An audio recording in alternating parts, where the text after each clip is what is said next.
Hi മക്കളെ, ഇന്നലെ ഞാൻ തൃശ്ശൂർ ഒരു പരിപാടിക്ക് അപ്പോൾ ഒരു കുട്ടി എൻ്റെ അടുത്ത് വന്ന് ചോദിക്കുകയാണ്, സാറേ ഞാൻ നീറ്റ് റിപ്പീറ്റ് ചെയ്യുന്നതാണോ നല്ലത്, അല്ലെങ്കിൽ ഇവിടെ ഏതെങ്കിലും കോളേജിൽ BSc ഫിസിക്സിന് ചേരുന്നതാണോ?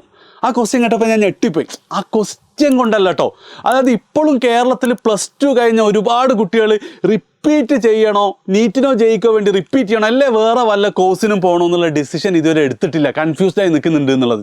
അത് ആ ഡിസിഷൻ എടുക്കാനുള്ള സമയം എന്താണ് അതിക്രമിച്ചിട്ടുണ്ട് ശരിക്ക്.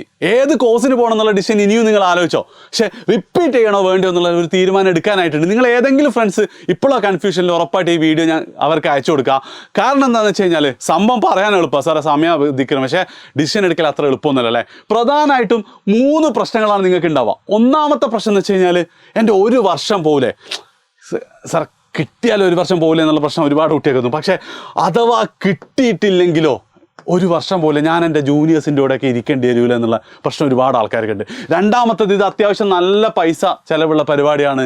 ആൻഡ് ഈ പൈസ പാരൻസിൻ്റെ അടുത്ത് ഉണ്ടാവില്ല. അപ്പം മനസ്സിൽ ആഗ്രഹം ഉണ്ടെങ്കിൽ എന്താ, അവരോട് പറഞ്ഞാൽ ഇവിടെ എവിടെയെങ്കിലും ചേർന്നോളാം വാപ്പ എന്നൊക്കെ പറയുന്ന ഒത്തിരി കുട്ടികളുണ്ട്. ആൻഡ് മൂന്നാമത്തെ കേസ് എന്താ, ഇത്രയും 1 വർഷം സ്പെൻഡ് ചെയ്ത് ഇത്രയും പൈസയും സ്പെൻഡ് ചെയ്തിട്ട് കിട്ടാൻ മാത്രമുള്ള സ്കോപ്പ് ഈ ഡോക്ടറിനും എഞ്ചിനീയർമാർക്കൊക്കെ ഉണ്ടോ എന്നുള്ളതാണ് മൂന്നാമത്തെ ഡൗട്ട് അല്ലേ. ശരിയല്ലേ? ഇതല്ലാത്ത വേറെ എന്തെങ്കിലും ഡൗട്ട് ഉണ്ടെങ്കിൽ കമൻറ്റ് ചെയ്താൽ ഞാൻ എന്ത് ചെയ്ത് തരാം, അടുത്ത വീഡിയോയിൽ അതും ക്ലിയർ ചെയ്ത് തരാം. ഓക്കെ, അപ്പം ഞാൻ എന്ത് ചെയ്യാം, ഇത് ഓരോന്നും നേരെ റിവേഴ്സ് ഓർഡറിൽ എന്ത് ചെയ്യാം, ക്ലിയർ ആക്കാം. റിവേഴ്സ് ഓർഡറിൽ, അതായത് ഫസ്റ്റ് സ്കോപ്പ് ഉണ്ടോ എന്നുള്ളതാണ്. 2 കാര്യങ്ങളാണ് സ്കോപ്പിൻ്റെ കേസിൽ എനിക്ക് പറയാനുള്ളത്. ഒന്നാമത്തെ കേസ്, നിങ്ങളിത് ശ്രദ്ധിച്ച് കളിക്കണം. 3 കണ്ടീഷൻ ഞാൻ പറയാൻ പോവാണ്. അതായത് ഇന്ത്യയിൽ പഠിച്ചിറങ്ങിയ ഉടനെ മറ്റൊരു എൻട്രൻസ് എക്സാമിൽ, അതായത് ബാങ്ക് ടെസ്റ്റോ അല്ലെങ്കിൽ PSC എക്സാമോ ഒന്നും ഇല്ലാതെ, 3 കണ്ടീഷൻ. ഇന്ത്യയിൽ രണ്ടാമത്തെ പഠിച്ചിറങ്ങിയ ഉടനെ മറ്റൊരു എൻട്രൻസ് എക്സാം ഇല്ലാതെ മാസത്തിലൊരു 75K സാലറി കിട്ടുന്ന എത്ര ജോലികൾ നിങ്ങൾക്കറിയാം, അല്ലെ എത്ര കോഴ്സസ് നിങ്ങൾക്കറിയാം? കണ്ടീഷൻസ് ഒന്നും കൂടെ പറയുകയാണ്. ഇന്ത്യയിൽ, അതായത് വിദേശത്ത് എന്താണ് 75,000 രൂപ മാസം സാലറി ഇട്ടാണ്, ഗൾഫിലൊക്കെ ഏത് ജോലിക്ക് ഏകദേശം ആ പൈസ കിട്ടും കറൻസി കൺവേർട്ട് ചെയ്താൽ.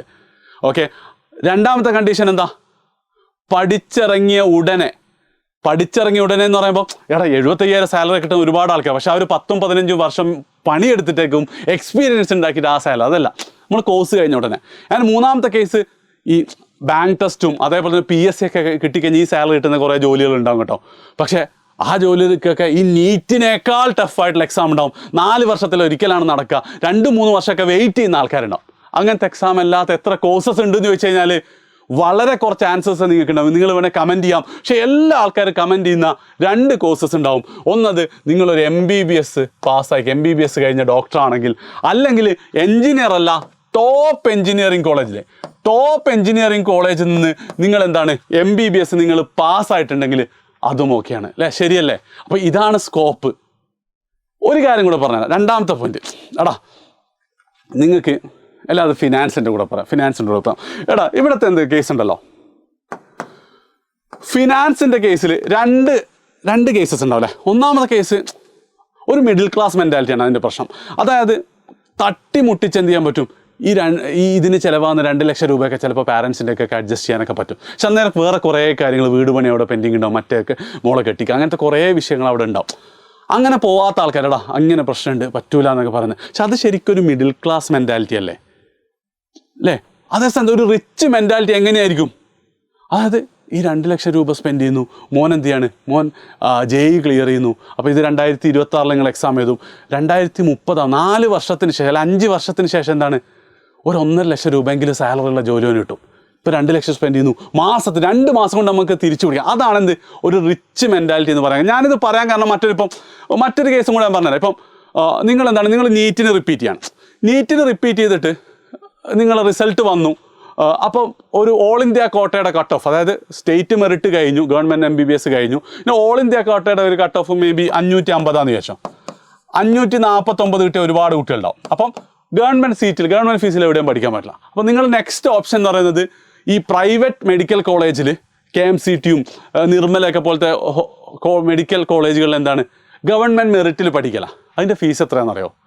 മാസത്തിൽ 8 ലക്ഷം രൂപയാണ്. മാസത്തിൽ കേട്ടോ, കൊല്ലത്തിൽ, വർഷത്തിൽ 8 ലക്ഷം രൂപയാണ്.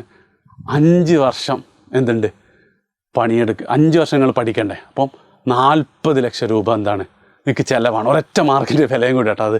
അപ്പോൾ നിങ്ങൾ ശരിക്ക് ഒരു ഗവൺമെൻറ് MBBS വാങ്ങിക്കൊടുത്താൽ നിങ്ങൾ പാരൻസ് 40 ലക്ഷം രൂപ വേർത്തായിട്ടുള്ള ഒരു സാധനം നേടുന്നത്. നിങ്ങൾ നാളെ ഒരു വർഷങ്ങൾ പഠിക്ക്, നന്നായി പഠിക്ക്, നിനക്ക് എന്താണ് ഈ ഒരു ടെസ്റ്റ് ഞാൻ നടത്തും, കഴിഞ്ഞാൽ നിനക്ക് ഞാൻ 40 ലക്ഷം രൂപ തരാമെന്ന് പറഞ്ഞാൽ നിങ്ങൾ ഉറക്കം വെച്ച് പഠിക്കില്ല. അപ്പോൾ അതാണ് എന്ത് ഫിനാൻസിൻ്റെ കേസ്.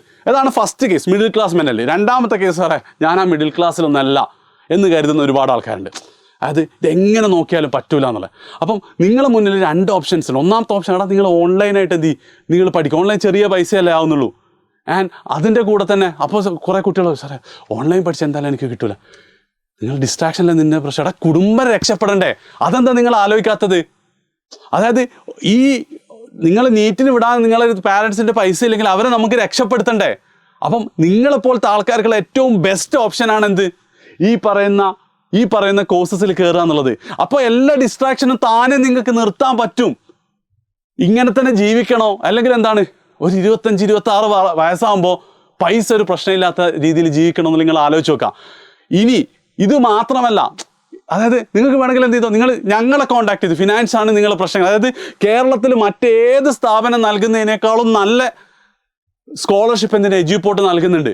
അപ്പോൾ ഏറ്റവും ബെസ്റ്റ് ഓൺലൈൻ ആയിക്കോട്ടെ ഓഫ്ലൈൻ ആയിക്കോട്ടെ നമ്മൾ തരാൻ തയ്യാറാണ്. കാരണം ഫിനാൻസ് ആണ് നിങ്ങളുടെ പ്രശ്നമെങ്കിൽ നിങ്ങൾ ജസ്റ്റ് എന്ത് ചെയ്തോ, ഇതിൻ്റെ താഴെയുള്ളൊരു ഫോം ഫില്ല് ചെയ്തോ, ഞങ്ങൾ എന്ത് ചെയ്താൽ നിങ്ങൾക്ക് കിട്ടാൻ പോകുന്ന ബെസ്റ്റ് സ്കോളർഷിപ്പ് ഏതാ പറഞ്ഞുതരാം. ആൻഡ് ഒരു കാര്യം കൂടെ, ജൂൺ 23 എന്ത് നമ്മുടെ ലാസ്റ്റ് ബാച്ച്.